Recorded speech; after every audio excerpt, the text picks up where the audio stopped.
Folks, buckle up. Today's episode will either inspire you to face your demons or have you asking, what in the SEAL Team 6 is going on here?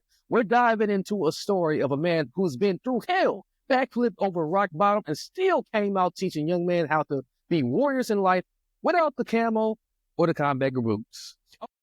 And stick around because he might just teach you how to win at life with or while being sober, however you want to put it. Yeah, I said it. Sobriety is not boring. Let's get into it. And we'll be right back. Yeah. Come with me, let's rap. Take a trip and we back. And we'll be right back. I stand for what you stand for. Hey, I get on the mic and I transform. Follow me on this world tour. The asteroid that you can't avoid. Follow me.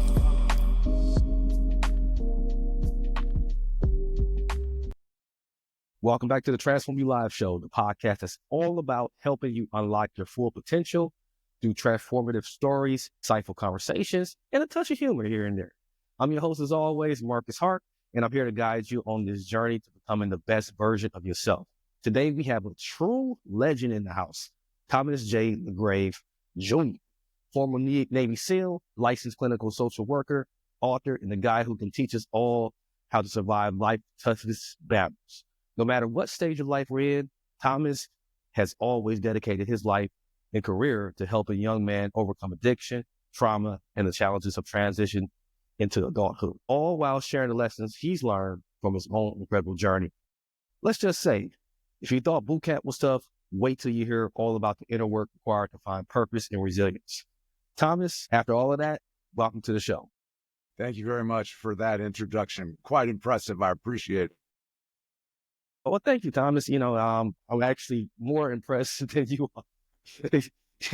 And I'm quite sure that our, audience is going to enjoy what you have to share. You had quite a bit of a journey from Navy SEAL training and missions to finding yourself at the crossroads with addiction. And for a lot of people, that is a pivotal moment in their life when they have to meet those crossroads. Can you walk us through how your time as a SEAL and your personal journey through sobriety shape your approach to working with young men on mental health and resilience? Yeah, absolutely.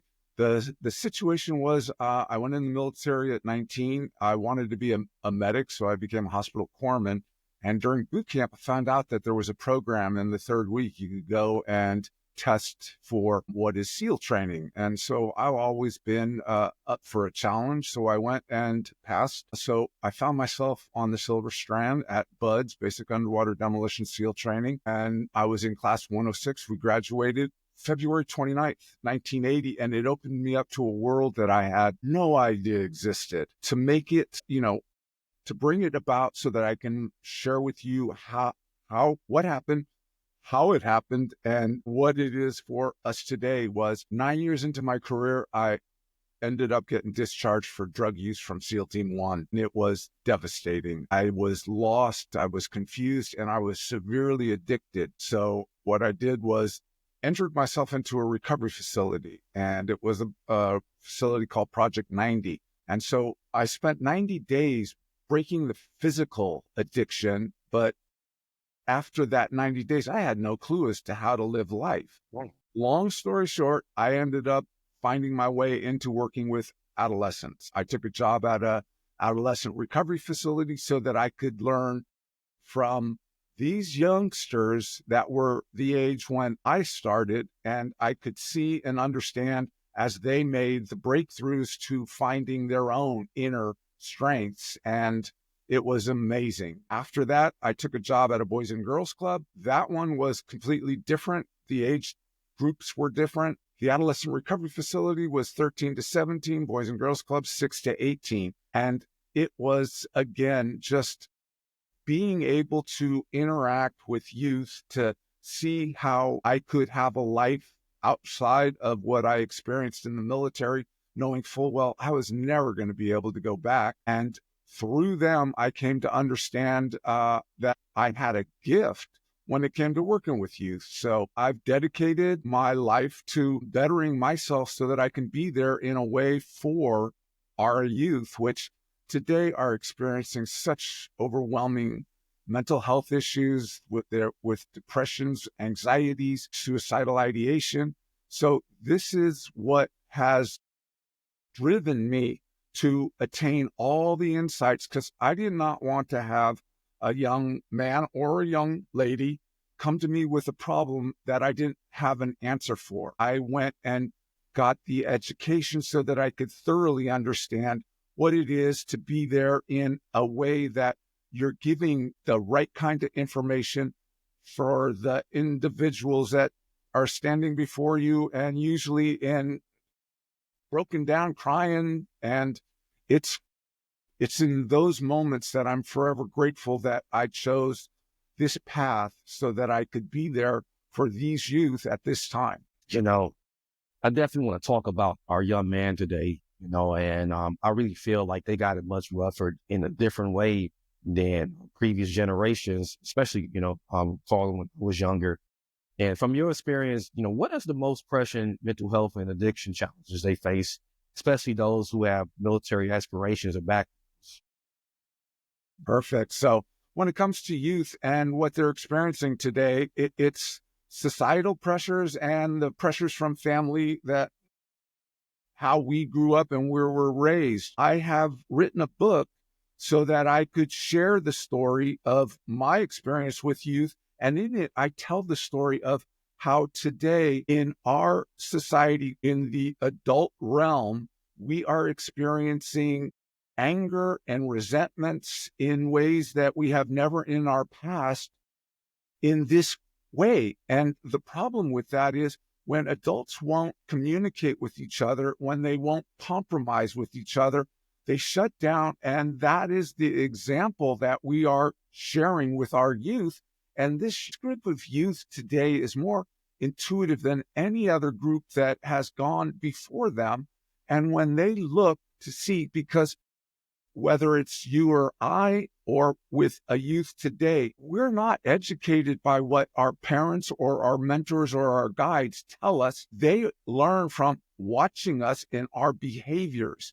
And right now, the adult population's behavior is not good. Without that ability to communicate, our youth are looking and they're shutting down because they don't have an example to understand how they can properly address their issues and their emotions because of the bigger picture that is unfortunately driving our society at this time. Yeah, I think a real good way to examine the state of our society and where it's at is to look at our youth. And I think they're an unsung victim in all of this.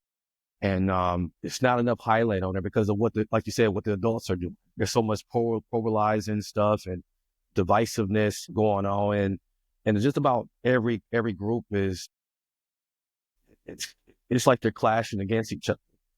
Because but what they fail to realize that if they took all of their problems and really assess them, they're all shared problems. They're all shared issues. And underneath that is what the kids are being crushed with. They're being crushed from some of the stuff like you described.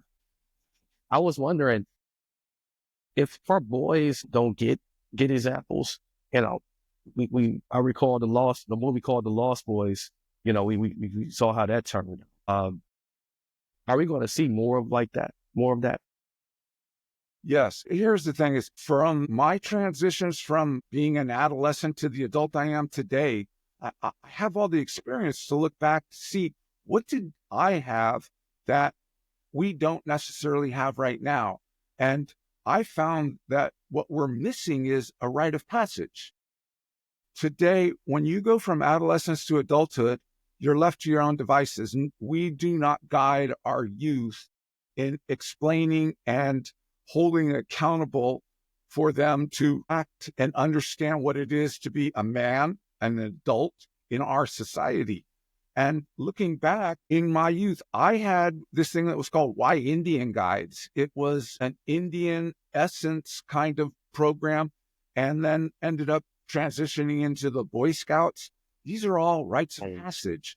Then anybody that goes into the military and you go to boot camp, that's a rite of passage. You're being groomed for you to go out in this world and act as a cohesive unit and, bottom line, pull a trigger and take a life. That's what boot camp's all about. That's what that rite of passage is all about.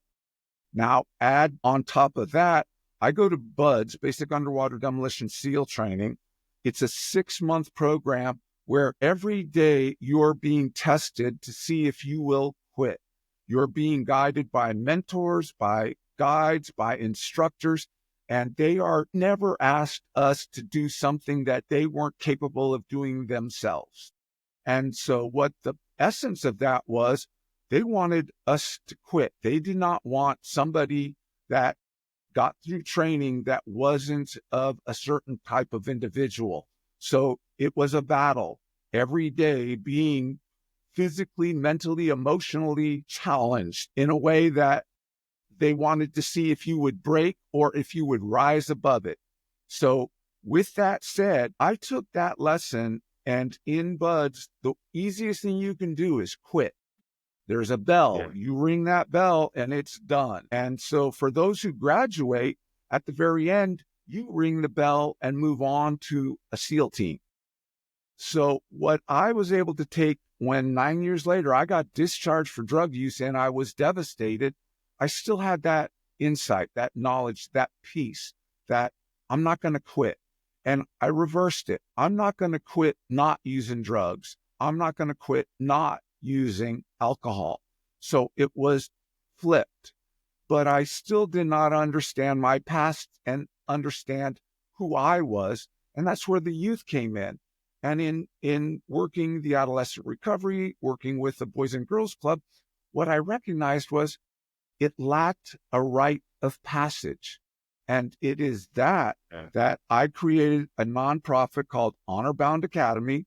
And it's very specific, and it's who I've made that for.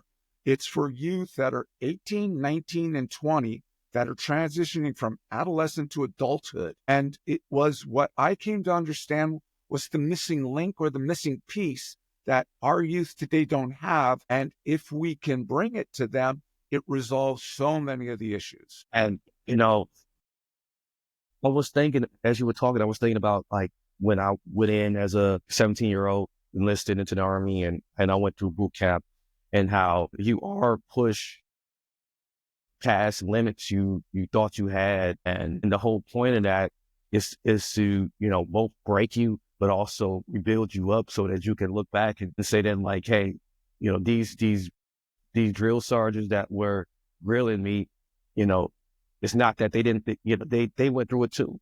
They went through it too, and, and they were trying to make you into the best possible soldier, so that like you don't go in there relying on yourself. You don't go into like a battlefield relying on yourself. And then you are able to say, I can't do it, but this person over here got my 6. But in comparison to like SEAL training, there's some elements there. I know the U.S. military has like similar training protocols that kind of overlap sometimes, and some with the NIPS, with the SEAL, a little bit tougher. But that's exactly what's missing. These kids that grow up, as teenagers, and the rite of passage is missing. They're not pushed past limits that they thought were in front of them. So you got to get pushed past your limits. You got to, really find out what you're really made of, and at the same time have an appreciation for others around you. So yes. So Thomas, while we're here, we're going to hold this thought for a second, because our listeners right now, they're glued to their seats. And before we dive deeper into your incredible insights, we're going to take a moment to hear from your sponsor. Perfect.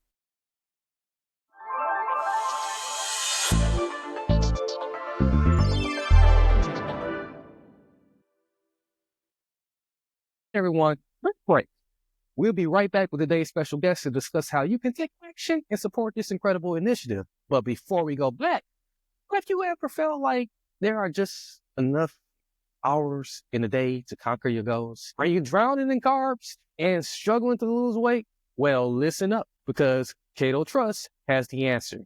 Their revolutionary AI coach, Cato Keefe, is like having a personal nutritionist in your pocket 24/7. Yes, 24/7, people. Keto Keith can analyze food items, recommend low-carb recipes, and even provide motivational support on your wellness journal. Yeah, you know what I'm talking about. And the best part, guess what? Right now, you can get an amazing 25% off your Keto Trust membership at checkout by using my link below. That's a quarter off your journey to a healthier, happier you. Don't miss out. Visit a link that's in the show notes below. Now back to the show.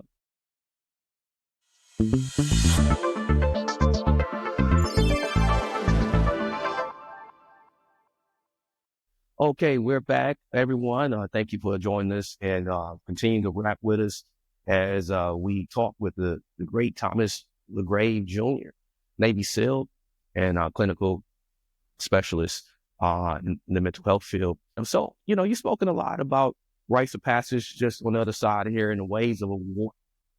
We really got into deeper of how this is the ways of the warrior with our respective trainings, me on the Army side, you on the Navy SEALs. I love that concept.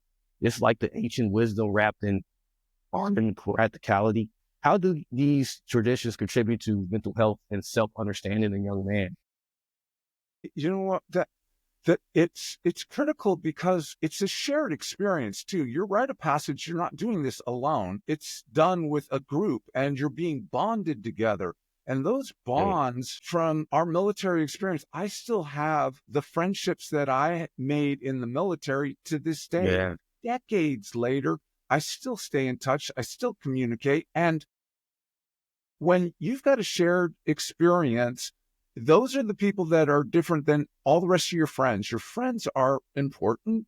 They're critical. They're there. But in the transition of a rite of passage that is a shared experience, when you have issues later in life, you're going to turn to the individuals that you shared that experience with, because for a rite of passage, you're showing all your weaknesses, and it's something that the friends, we all know where your weaknesses are, and we get to give you a bad time about it, but it's in a gist of loving, caring, and in that way, it's what's missing in today's society with our youth because of the screen thing. And it's not a shared experience, but it's not the kind of shared experiences that you and I are talking about. And that's what's missing. And when you don't have that, the transitional period between adolescence and adulthood is horrible. I mean, you're dealing with things that you have no knowledge with. And when it comes to parents, you don't want to go to your parents because you want them to be proud of you that you figured it out. And the problem with that is that your information that you're getting is coming from the internet or from your peers who are as clueless as you are. So without having a place where everybody comes together, has a shared experience, is put through difficult times, and what I would offer you is failure. Failure is a critical aspect in becoming whatever it is you wish to do. Nobody becomes a superstar overnight. It is a transition. It's a period that you need to make mistakes and learn from them. So I would offer to you, in understanding how failure is a good thing, without the education of an elder with wisdom to be able to explain that to you, you don't have that tool. And that you think that I can't make mistakes, and we're human. Sorry. That's part of what it is to be human. So again, that whole essence from beginning to end, a rite of passage gives us so many things. And in a way, it's the communication with another human being in a way that there for you for the rest of your life. And that's the piece. Critical. It's really like transformation, Yeah. And Yeah. I think you're best geared to handle transformation. You ever had a young guy ever come to you thinking he's Rambo, only to discover he's SpongeBob? Yeah, absolutely. And the thing with it too is, if you're going to work with youth, it's all about trust. You've got to be trustworthy, or they're not going to come to you. If you've earned trust, they're going to come to you. And for their buddies, they're the Rambo, but at certain times they're falling apart. And at that time, if you are one of those human beings that took the time to enter into their world and gave them the opportunity to learn to trust you, then they bring those problems, and it's not to their friends that they go, but to the individuals who really have the answers and that can guide them. So in a way, I think that's answering the question you just put to me. Absolutely. Well, let's pivot a little bit here. One of the biggest barriers we see is access to mental health resources, especially for young men. What do you think are the key obstacles here, and how does your work aim to overcome them? Yeah, right now, the issue is there an easy way to get therapy? And is it feasible when it comes to the finances? And we as a nation chose not to make it for all. And in that, it's pretty unfair when it comes to, if you are a youth and you're under your parents' insurance, you're good until 26. So you still got the insurance. But after 26, if you're not working at a job that provides it and you don't feel that you need it, it's not there for you as a tool. And to look and find where you can go to address issues in the therapeutic arena is pretty much non-existent. And then on top of that, stigma. Yeah. You know what? We are hardcore males. We make no mistakes. I'm Rambo. Well, you know what? I'm not going to ask for help from that. I'm not going there. And there's a stigma attached to mental health that it is terrible. Now, I had an experience with the military. I became a contractor, a government contractor, where I was sent into active duty military installations all around the world. And I was provided to a command where I became what was called a military family life consultant. And from there, the command could use me under the circumstances when you get in trouble in a command, and every once in a while that happens. They were sent to me. That was no problem. But to get the guys to come to you, that was like pulling teeth. The fact of the matter is there were ways. And again, I was at the commands pretty much for 3 months, 6 months, 9 months, just short of a year. And when it was the year long, it was able to gain the trust for me to become a tool, an asset for them. But the bottom line is our society still makes mental health a stigma, and our youth are listening to what society says, and they're getting stuck in that terrible tape that says that, no, you're not going to go there because you're a man. And you know what? It's unfortunate, but it's something that we're still working on. I tend to think that, like, if you was to replace the title with Marvel movie title, that more guys would show up or something. It is tough, man. And I know when I first came back and I was transitioning, I didn't think I needed the help. Yeah. Yeah. Whole thought of like, hey, you're going to talk with someone about your issues. It just seems very kooky to me. And, but I was eventually able to get over it because, just the whole thought of like, you can't do this. You can't do this. It's impossible. Speaking of like, doing something along, trauma, life transitions is one of those things that we try to swim through. Your approach to addiction, trauma, and major life transitions, it really resonates with the idea of like, to dying on self, be true. True. How do you help young men embrace this, especially when they're in the thick of the trouble? This is the critical piece that, it's a hook that you try to get someone to look at their circumstances through a different lens. And what that can be is you bring up family. You know what? You're in a place where it's not going well right now, and you need to make these changes that are incredibly difficult. But if you put it in the guise of you're coming because your wife is going to leave you, or you're coming because your kids are driving you insane, those are the pieces that, okay, we push to find the answers why you're having whatever the issue is. And for you to break through the barrier of not wanting to own that you've got issues or what's really going on. It's in that way that you use the bigger picture. If you don't do something, your family is going to fall apart. And as men, that's something that we all cherish. We are proud to no end about our family. And if it means that you've got to come to address an issue, you will. And I will bring that up in a way so that you can know that this is the reason you're really doing it. And now give it up. What's going on? And it's in that way that, and then listening. A good therapist listens so that he hears what the issues are so that you don't miss the mark. So again, these are all techniques that I've learned over the years to make sure that if you're coming to me, I'm going to make it worth it to you. Clear the air, man. Failure actually can be cool, because if you fail and you're down there in the rabbit hole, you can be pulled right out, man, and be rewarded with like getting all the things you were losing. I think it should be a new trend that we all should, and I'm really grateful for you shedding that to the light here today. Yeah, absolutely. Because it is, that's a dirty word, failure. Yeah, so, I mean, they make it a...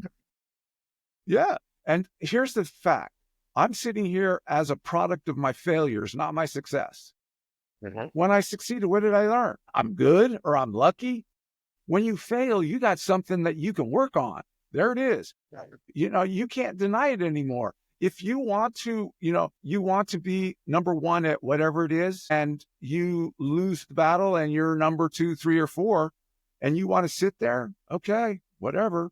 But if you really want to outdo, you got to look at what the other did that made them number one and what you were missing that you should learn to bring into your tool belt. That's where you push past failure, you push back past the stigma. It becomes pride in a good way, not pride that, pride comes before the fall. The pride is you're proud enough to say you weren't good enough on that day. And that doesn't mean that I don't have to be good today. And that is what is mature, healthy, mental health, how to look at self. Love it. So when we talk about the underserved communities and veterans, I think this is a very powerful note to end on. Mental health equity is a critical topic, Thomas. How do you see us, or how do you see the landscape shifting, and what role do we all play in creating accessibility and a culturally competent care to provide to those who need it most? Yeah. Look, if you're a veteran, you got the VA, and the VA is trying in their way. I dealt with that VA 4 decades ago, and it wasn't anything you wanted to go to. Today, the VA is, my hat's off to them. They're very much trying. The problem is, if you're not a veteran, you don't have access to that. So what do you do to get accessibility? Again, I wrote in the book the story that brought about my introduction into youth. And I looked at other things because as a social worker, I've worked with the homeless. I've worked with those that are addicted. These issues that we're facing as a country can be addressed. The problem is the money that would go for it is being misappropriated. And until somebody calls our heads, those that are Congress people, our senators, the Democrats, the Republicans, until someone holds them accountable to making it so that the accessibility is there because the money is being funded in the correct way. And to do that comes down to the vote. It comes down to those of us. That is the only way that I see us being able to create accessibility for everybody across the board. It is important. It is something that is life-changing. And at this moment right now, it is only for a select certain type of individuals, and it isn't there for all. And that's wrong. I can say, you know what? I got 40 hours in a week. I can charge for 35 and I can give 5 free. That makes my heart warm. But that's not addressing the problem. The problem is that we have to create the financial stream that goes into paying so that everybody has accessibility. And if you go to the book that I wrote, it's this one right here, Special Welfare, Social Warfare, Adolescence to Adulthood, a guidebook. In here, I tell that story, the story of what's happening with our country right now and where's the money? That's a real good answer. Got me real good question. Real good question. And I bring those points up. Yeah. It's stated there in a way that I'm not telling you you have to do it. I'm sharing with you that this is what's happening. Is this all right? Man, if society invested half as much into mental health as it does celebrity gossip, we might be on to something, and the money problem is really, really crazy. And I really hope that you continue to advocate, on the behalf of for those who don't realize this is a problem.